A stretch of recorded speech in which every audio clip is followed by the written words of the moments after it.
खाली पड़े जितनी मर्जी की बात है ना, भोग करो और उसके बाद जब निवृत्त हो जाओ, जब वासना खत्म, जब पता लग जाए कुछ नहीं है इसमें, तब भक्ति करो। पता यही है ना उनका। सर उन्होंने तो सब बोले, लेकिन बात वही है, आमतौर पर चाहे ऐसे कह लो चाहे ऐसे कह लो, पकड़ाए कान ही जाते हैं, क्योंकि वहाँ के जो भगत हैं जो आते हैं वो सब बताते हैं, हर चीज़ A to Z स्टोरी बताते हैं कि हमने हमारे साथ क्या क्या हुआ, हमने क्या क्या किया, सब कुछ बता के फिर बैठते हैं हमारे सामने आकर। तब मैं एक ही सवाल पूछता हूँ कि जो आपने किया उससे आपको संतुष्टि मिल गई क्या? अब आपका मन कहीं भागता है क्या? वो कहते हैं जी बिल्कुल 100% भागता है, जबकि इतना भोग कर लिया कि आप सोच भी नहीं सकते कितना भोग किया, क्योंकि ये वो बाल्टी भरना चाहते हैं जिसके नीचे तली नहीं है। मैं कहता हूँ सारा समुद्र गिरा दो उस बाल्टी में, हाँ, यही वो हो रहा है, खत्म नहीं होने का, यही हो रहा है। वो नहीं भरेगी बाल्टी। अगर 2 बूंद ऊर्जा भी बनती है तो जब तक वो लीक नहीं हो जाती वो तब तक, इसी को हम बताते हैं कि वो ना लीक हो और आप तृप्त हो जाओ। यही सार शब्द का भेद है, यही, क्योंकि वो ऊर्जा का स्रोत है। हम अपने ही आनंद को ढूंढना चाहते हैं, लेकिन हम ले कहाँ से रहे हैं?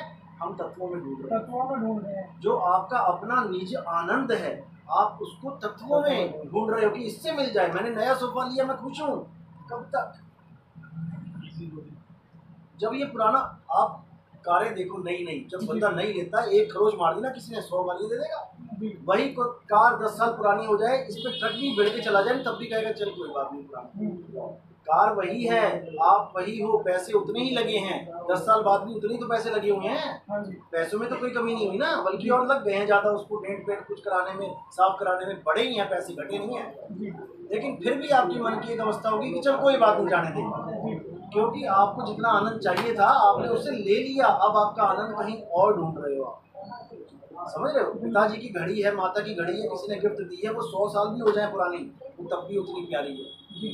क्यों? वो किसी प्यारे ने दी है, समझ रहे हो? इसी प्रकार जब हम निज आनंद को ढूंढते हुए हम तत्वों में उलझ जाते हैं और तत्वों में आनंद ढूंढने लग जाते हैं, वही हमारा परमात्मा से बिछोड़ा होता है। सीधी सी बात, अगर आप भोग से बचना चाहते हो तो उसका एक ही रास्ता है कि आप उससे ज्यादा महान चीज को पकड़ो। जी, ये बात, उससे ज्यादा अच्छी चीज को पकड़ लो कि आपका ध्यान कभी नीचे जाए ही ना।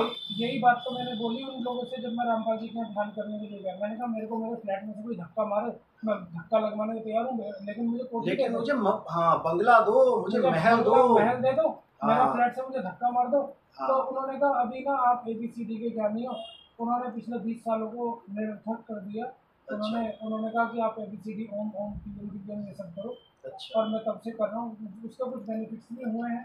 ब्लड प्रेशर कंट्रोल हो गया, शुगर मेरी 250 से 150 हो गई। देखो फिर समझ लो ये कैसे होता है। हमारा शरीर जो बना है 5 तत्वों से बना है, और हमारा शरीर चक्रों से बना है। हमारे बॉडी के अंदर चक्र है। चक्र से क्या होता है? इससे केमिकल रिलीज होते हैं। आप ग्लैंड्स पढ़ोगे ना, ग्लैंड्स, ये ग्लैंड्स ही चक्र हैं, ग्लैंड्स ही चक्र हैं। गले का ग्लैंड खराब हो गया, थायराइड हो जाएगा जी, ठीक है ना? जब आप मंत्र जाप करते हो, हर ग्लैंड के लिए ऋषि मुनियों ने एक वाइब्रेशन दिया हुआ, ओम क्लिंग हरिंग चिंग। टोन चेंज हो जाती है, जब टोन चेंज होती है तो ये आपके ग्लैंड्स पे वर्क करने लग जाता है। ये एक वाइब्रेशंस हैं। आप केवल नेट पे सर्च करो वाइब्रेशंस ऑफ ग्लैंड्स, यानी चक्रों की ध्वनि, वहां पर आपको ध्वनि साधना बताई जाएगी। 7 प्रकार की ध्वनियां निकाली जाएंगी। आपने उसमें कोई मंत्र नहीं जपना है, केवल उन ध्वनियों को सुन लोगे ना और आप एकदम जागृत हो जाओगे। जैसे डीजे बजता है, कोई गाना बहुत अच्छा चलता है, पैर अपने आप थिरक रहा है, क्यों? ध्वनि। कोई गाना बढ़िया चल रहा है, ध्वनि पे थिरक रहा है। कौन थिरका रहा है? गुदा चक्र। जो गुदा चक्र है ये आपका डांस करने का चक्र है। जब तक इसमें आनंद नहीं आया ना, आप जितने मर्जी गाने सुन लेना, आपका पैर नहीं थिरकेगा। आप आयुर्वेद पढ़ोगे, उसमें बिल्कुल क्लियर लिखा है कि गुदा चक्र पर जो गणेश बैठे हैं, जब वहां पर आप गुदा चक्र वाली जो ध्वनि मिलेगी आपको, तब आप नाचना शुरू कर दोगे जी, ठीक है ना? हर चक्र की अलग वाइब्रेशन है, अलग मंत्र दिया गया है उसके लिए, केवल उसको एक्टिव करने के लिए। जब एक्टिव होंगे तो सिक्रीट करेगा, सिक्रीट करेगा तो आपके अंदर जो बीमारियां हैं वो अपने आप ठीक होने लग जाएंगी। वात पित्त कफ 3 प्रकार के शरीर होते हैं। हमें तो यही नहीं पता हमारा शरीर है किस प्रकार का और हम भोजन किस प्रकार का खा रहे हैं। जब हम उल्टा भोजन खाएंगे हम बीमार हो जाएंगे। अब क्या करना है? लाइफस्टाइल डिजीज बन गई, मुझे बीपी हो गया, मुझे शुगर हो गया, मुझे ये हो गया, वो हो गया। अब इसके 2 रास्ते हैं, या तो अपना लाइफस्टाइल चेंज कर दो, या फिर इन चक्रों को साध लो। या तो बीमारी जो आ रही है जिसके कारण उस कारण को छोड़ दो, या फिर डॉक्टर को अपना लो। डॉक्टर क्या है? सेल्फ डॉक्टर हो आप लोग। आपके अंदर एक इम्यून सिस्टम नाम का डॉक्टर बैठा है जो खुद ही डॉक्टरी करता है सारी जी। आप ना बीमारी की दवाई लो, 4 दिन में ठीक हो जाओगे, बुखार अपने आप ठीक हो जाएगा। आपकी कट लग गया, मत लगाओ, तो कोई क्रीम नहीं लगाओ, कोई डॉक्टर का कोई एंटीबायोटिक, अपने आप भरने लग जाएगा। वो कौन भर रहा है भाई? वो कौन भर रहा है? Immune system. तो 2 प्रकार से होता है, या तो अपना वात पित्त कफ पूछ लो डॉक्टर, आयुर्वेद से जाके, वैदिक डॉक्टर से जाके पूछ लो कि मेरा शरीर बता दो भैया, वात का है, पित्त का है, कफ का है। उसके हिसाब से आप अपना डाइट चार्ट बनवा लो। आप जीवन में कभी बीमार और बीमारियां आपके पास नहीं होंगी, गारंटी है। क्योंकि जब हम प्रकृति के प्रतिकूल काम करते हैं तब हम परेशान होते हैं। हम प्रकृति के अनुकूल काम करते हैं, कोई प्रॉब्लम नहीं है। लोग खा रहे हैं, बर्गर खा रहे हैं, चाउमीन खा रहे हैं, ये खा रहे हैं, अरे तुम पहले देख तो लो तुम्हें सूट करेगा कि नहीं करेगा। हर चीज प्रकृति है, आग अलग है, पानी अलग है। आग पे अगर आप पानी छिड़कोगे तो प्रकृति के प्रतिकूल काम हो रहा है, वो बुझ जाएगी, ठीक है ना। और आग में लकड़ी दोगे, घी लगाओगे तो वो और जलेगी। घी भी पानी जैसा ही है, दूध से घी बनता है। दूध फेंक दो आप आग पे, क्या होगा? बुझ जाएगी। और घी फेंकना आग पे और डबल हो जाएगी। क्योंकि हर तत्व की प्रकृति अलग है, हर शरीर की प्रकृति अलग है, ठीक है। तो इन चीज़ों को अध्यात्म से छोड़ दो, निकाल दो कि मुझे इससे फ़ायदा हुआ शारीरिक। ये सब मंत्रों का खेल है, ये सब इन 7 चक्रों का खेल है। हमारा काम क्या है? हमारा काम है इन चक्रों से, इन देहियों से परे अपने आत्म स्वरूप को जानना। हम अपने आत्म स्वरूप में आ गए, अब हमें ना तो किसी चक्र की जरूरत है, ना किसी 5 तत्वों की जरूरत है। कब तक? जब तक हम इस दुनियादारी में हैं। भक्ति के लिए हमें किसी की जरूरत नहीं है। भक्ति के लिए केवल अपने आप को जानो। और ये जैसे मैंने ये पहना हुआ है सारा, ये मैंने बूझा लादा हुआ है अपने ऊपर।